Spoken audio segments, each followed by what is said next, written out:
Et bonjour et bienvenue dans le talk show Conseil Sport Automobile.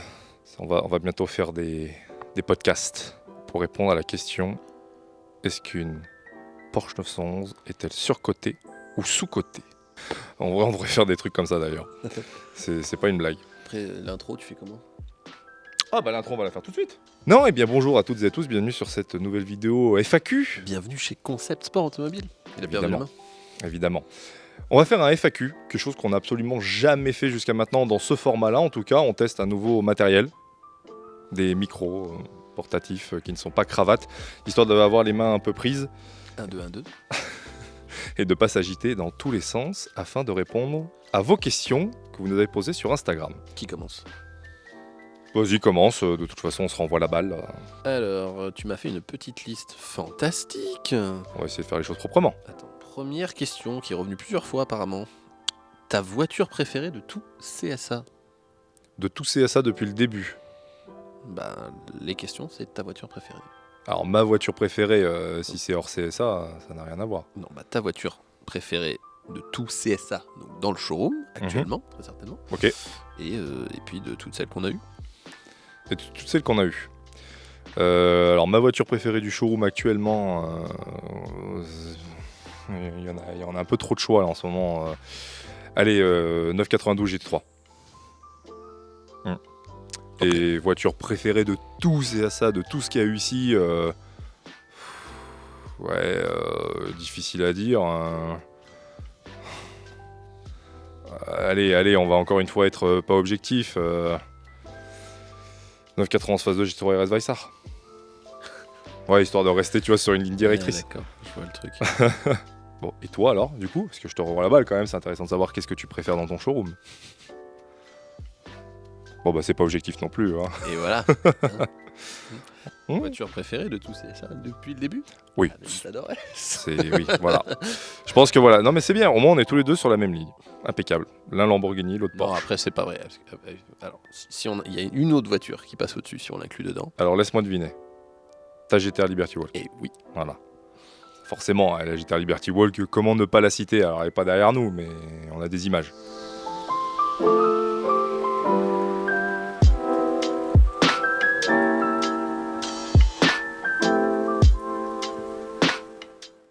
À mon tour pour la question suivante. Question plutôt pertinente d'ailleurs. Est-ce qu'un nouveau showroom est en vue? Eh bien non. C'est pas vraiment au programme pour l'instant. Peut-être à moyen terme, mais en l'occurrence, pour l'instant, ça suffit. Oui. Non, et puis on a aussi développé l'activité de compétition. Donc maintenant, on a un nouvel atelier pour entretenir les autos et les voitures de course. Voilà. Des mécaniciens de compétition, mais non, pas de nouveau showroom prévu pour l'instant. Bam. Je vais te reposer une autre question qui, pareil, s'adresse plus à toi qu'à moi. Combien d'autos vendus annuellement chez CSA? Bonne question. Non, bah c'est assez variable. Hein. En moyenne, on vend entre 180 et 200 voitures par an. On a un petit peu baissé en quantité ces 2 dernières années puisqu'on a largement augmenté le prix moyen des voitures. On est d'accord. Avec des bébés comme ça. Mais globalement, c'est ça. Hein. Si je dis pas de bêtises, l'année dernière, on a fait 177 voitures au total. Alors, paf, maintenant la question...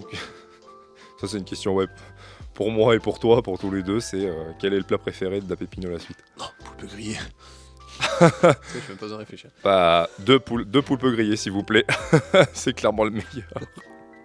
Ah, et maintenant, voiture préférée dans le monde entier. Non, mais on va commencer par toi. On va commencer par moi? Ah, mais ça va être nul. Putain. Ça va être compliqué. La question est, quelle est ma voiture préférée dans le monde entier?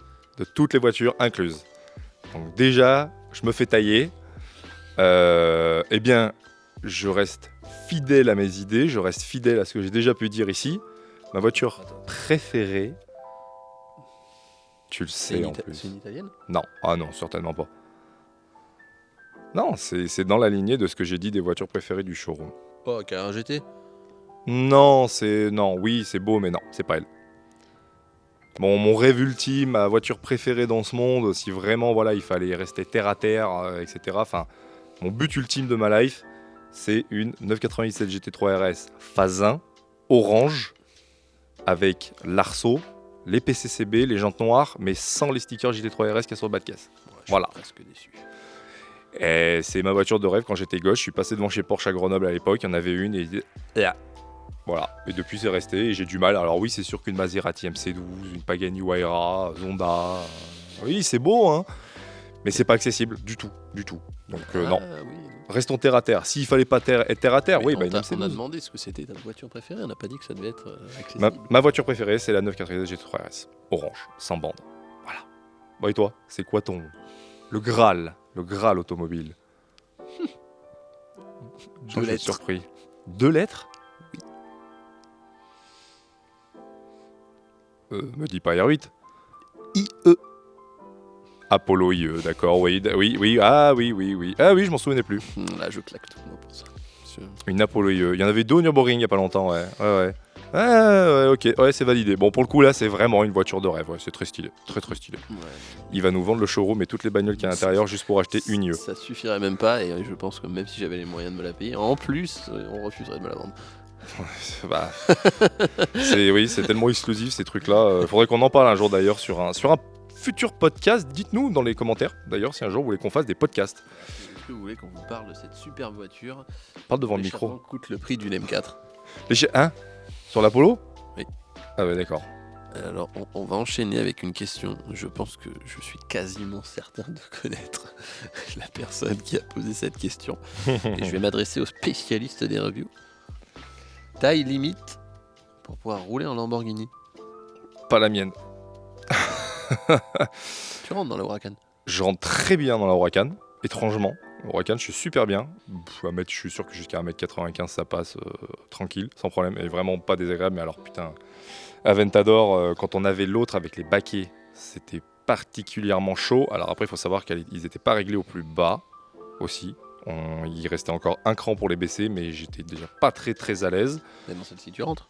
Et dans celle-ci, je rentre, mais même réglage au plus bas, si je me tiens vraiment droit, comme moi j'aime bien être dans une caisse, et droit comme un i, bah, je sens que mes cheveux frottent. Et tu mesures? 1m92. Voilà. Donc si c'est la personne que je pense, tu ne rentres pas dans la Lamborghini. Aventador, désolé. Non, monsieur F. Monsieur F. Alors, pour rester sur les termes techniques et les reviews, j'ai une question qui serait d'actualité. On me dit, quid du rodage de la GT3? Il est toujours d'actualité. Ouais, sachant qu'elle a juste peut-être 35 km de plus que la fois que tu as fait la review. Pas bien beaucoup bougé. Donc on n'a pas bien évolué, donc la voiture est toujours neuve. Un aller-retour Gentleman Driver Day. C'est ça, sur l'autoroute, tout droit, voilà. Donc la voiture est toujours rodée, toujours neuve, toujours prête à livrer, comme chez Porsche. Autre question ultra pertinente. Ouais, CSA Racing, rentabilité ou passion? Waouh.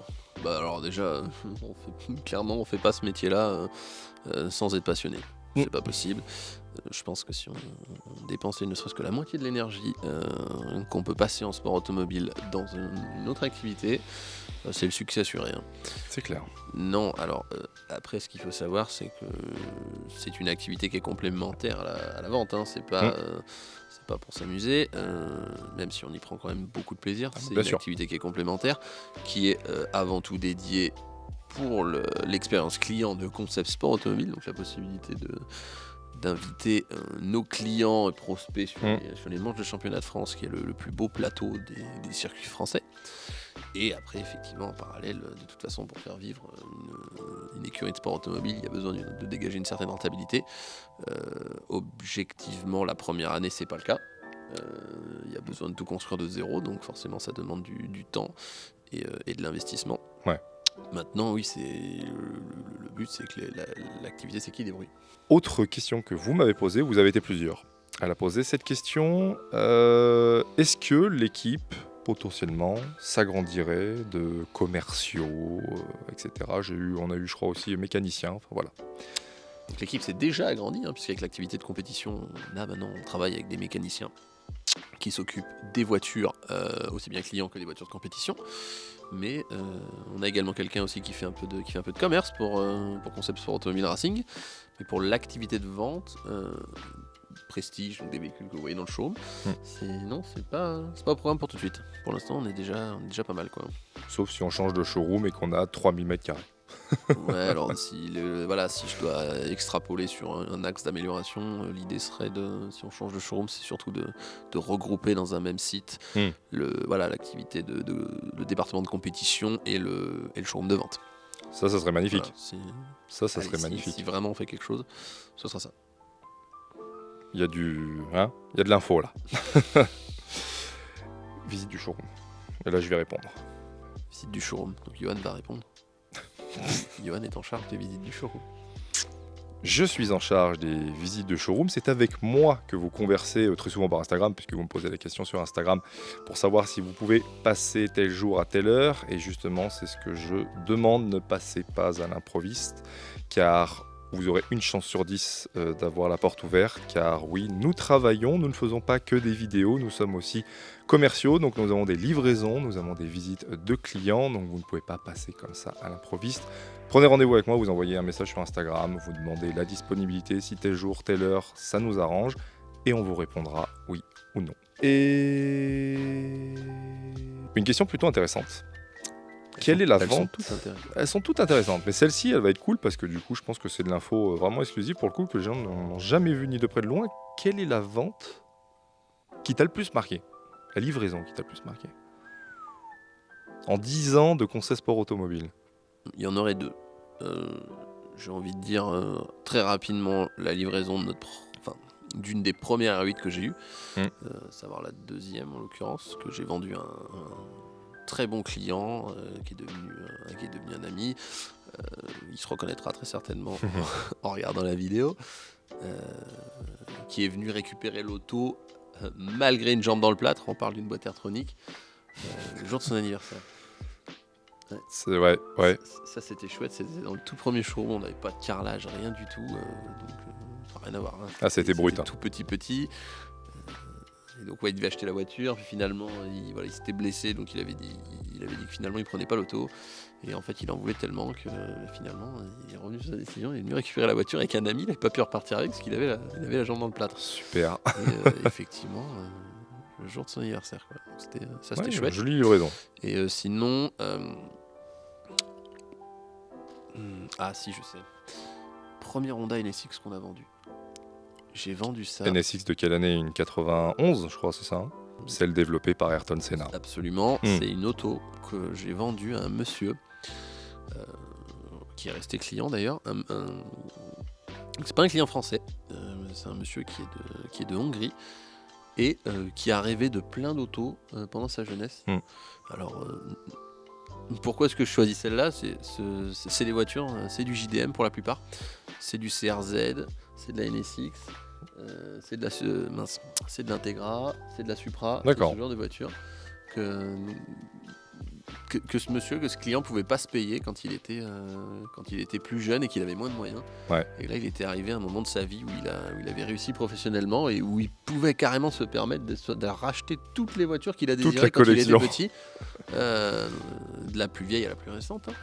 Et donc aujourd'hui, on parle de quelqu'un qui a une 50aine de voitures avec un mécanicien à plein temps pour s'occuper des autos, mais plein de petits trucs comme ça, quoi. Hein. Et dans son top 3 préféré, on a une CRX, quoi.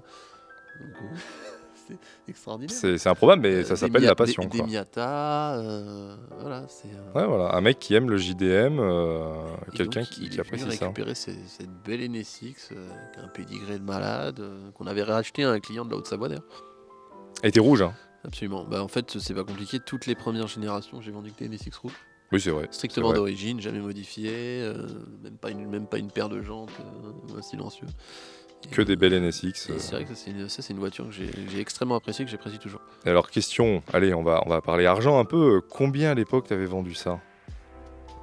Parce que c'était il y a presque 10 ans, du coup. Il y a quoi ? Il y a 8 ans, hein, quelque chose comme ça ? Non, c'est pas si vieux. Pas si vieux ? Non, c'est pas si vieux. C'était en 2015.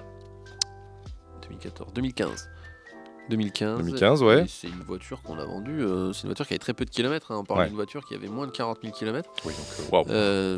Et c'est une auto qu'on a vendue, si je dis pas de bêtises, dans les 80 000 euros. 80 000 euros en 2015. Ouais. Et qui aujourd'hui avec on tout va ce en qu'on un peut marché voir. assez stable, hein, je pense que ce serait à peu près ça. Après, même s'il y a ça s'enflamme au niveau de certains JDM, hein. Moi, je viens de là, à la base, c'était mon dada, hein. Mm. Du coup, c'est ça qu'on en revient toujours à avoir une GTR, mais je prends l'exemple notamment de tout ce qui est Nissan en 33 et 34. 34 GTR, c'est mon rêve suprême. Mm. Mais c'est un peu cher quand même. Ah bah on est passé de 30 000 euros peut-être en 2015 à aujourd'hui 80, 90. Ouais, et encore, t'en trouves pas une. Non, Enfin, t'as non. rien de. Bah c'est 100 000 t'as quoi rien de aujourd'hui. beau, quoi, hein, 100, 150. Mais c'est un délire pour une voiture qui est de cet âge-là, de cette conception, certes qui est mythique, hein, c'est complètement dingue, mais waouh, le prix, mais waouh.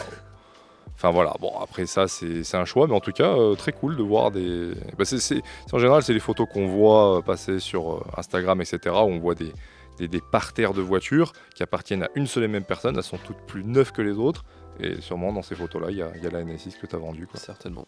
Quelle auto est-ce que tu désires le plus voir ici un jour fouler le carrelage du showroom? Mais moi j'ai un problème parce que elle est pas mal cette question, mais ce qu'il faut savoir c'est qu'on a il y a un contraste qui existe entre la réalité Oui. émotionnelle, passion et commerciale, parce que malheureusement, c'est pas le terme, mais on reste des commerçants. Ouais. Pour vivre, on doit arriver à vendre les véhicules. Oui. Et la plupart des voitures que j'aimerais vraiment avoir à la vente, c'est des autos qui, pour la plupart, demandent un entretien très particulier, Ouais. qui sont très anciennes, qui coûtent très cher et qui en fait sont très difficiles à garantir. Et derrière, pour maintenir un SAV correct, Ouais. c'est pas évident. Donc en fait, c'est des voitures que j'exclus naturellement de la liste. de la liste des voitures qu'on prend en stock, bêtement. J'aimerais beaucoup stocker de la F40, de la 640 boîte méca, ce genre de bagnole. Mais Des trucs atypiques. de toute façon, après, voilà, toujours dans des. Ne serait pas, autant pour la F40, ce serait pas forcément le cas, parce qu'on va rester assez classique Oui, sur ça les reste coloris, classique, mais chez Lamborghini, on peut partir dans du délire. Hein. Vers des Hitachi. Du jaune, du rouge, du vert, du orange. Ouais. Voilà. Ouais. J'aime quelques vieilles autos. On reste chez Lamborghini. Voilà, la Miura, c'est quelque chose que j'aimerais beaucoup avoir en showroom. Une Miura S. C'est clairement pas facturable. C'est très compliqué. Ou alors, il faut que le client accepte les risques. Accepte les conditions. Voilà, mais sauf que ça fonctionne pas comme ça contractuellement. Non, malheureusement. Pas en France.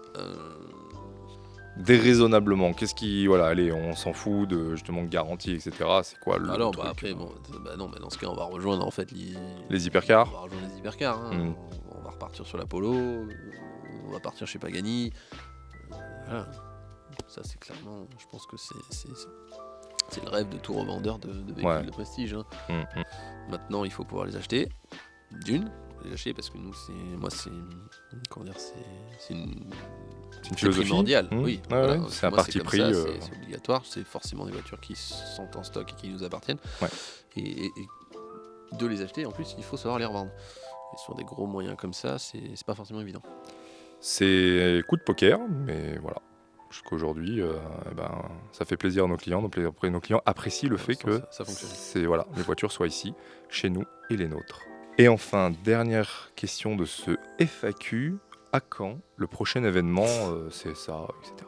Prochain événement, tu sors les vidéos le samedi. Ouais. C'est maintenant. Donc c'est maintenant. Nous sommes à Albi actuellement. Pour la 3e manche du championnat de France FFSA GT, le Grand Prix d'Albi. Et on espère qu'on aura autant de chance que pour les 2 autres meetings. Et pour la réponse à cette question, ça c'est rendez-vous sur Instagram, sur CSA Racing, pour suivre les stories quotidiennes avec tout ce qui se passe sur la piste, dans les paddocks, etc. Et rendez-vous dans une semaine après pour le compte-rendu le fameux général. Débrief de la 3e manche du championnat. Voilà, pour voir qu'est-ce qui s'est passé pendant cette manche. Donc d'ici là, prenez soin de vous et bonne route.